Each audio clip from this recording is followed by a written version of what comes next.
Brian Murphy here, TwinCities.com with wide receivers coach George Stewart. Give me your assessment of camp. We're a week in. You got a pretty young crew. What are you seeing right now? And are they exceeding, matching expectations? Where are they at? Well, Brian, you mentioned it. We have a young crew. We have veterans in Percy Harvey and Michael Jenkins, but we have a young crew. We have those two young guys from Arkansas.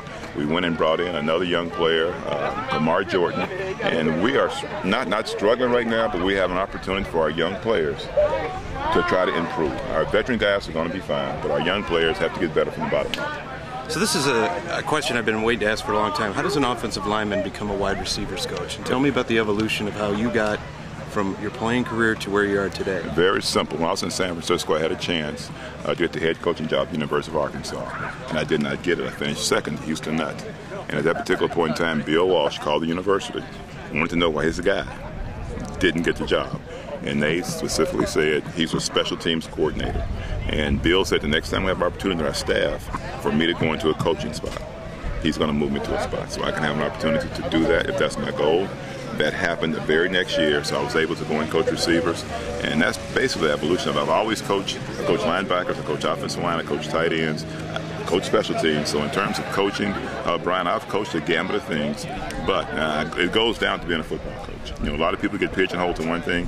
I was very fortunate to have an opportunity to coach different positions. I mean, you've coached and worked under some legends. I mean, Bill Walsh, Chuck Noll, Lou Holtz. I mean, describe the experience, and are there particular things that you've taken from each one of those guys? Invaluable. You know, with Lou Holtz, I took the ability to organize. With Chuck Noll, patience. You mentioned Bill Walsh. Bill Walsh was a great talent evaluator. So in terms of those three things, you mesh them along with other coaches. You know, you look at Dan Reeves, a Hall of Fame coach. I've been very fortunate. Steve Mariucci, a great football coach. I've been very fortunate to coach for some great coaches, and hopefully some of those things were ingrained in me.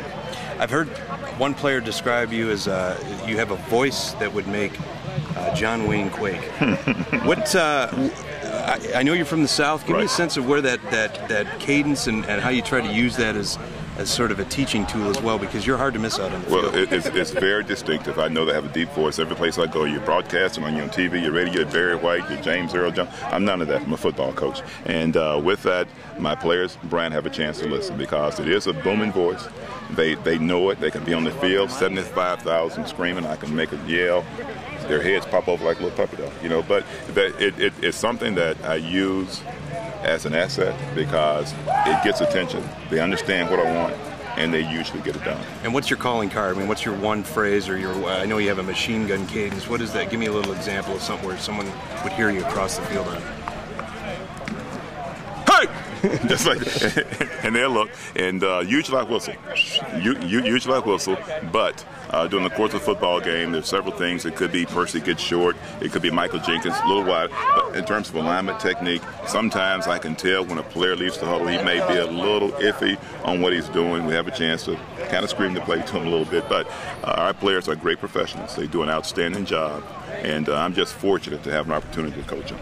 So if anybody has a chance to sit behind the Vikings bench, even with 65,000 people, you're probably going to hear Coach Stewart barking something out. But appreciate the time, and we'll look forward to seeing you during the course of the season. So for George Stewart, this is Brian Murphy. Take care.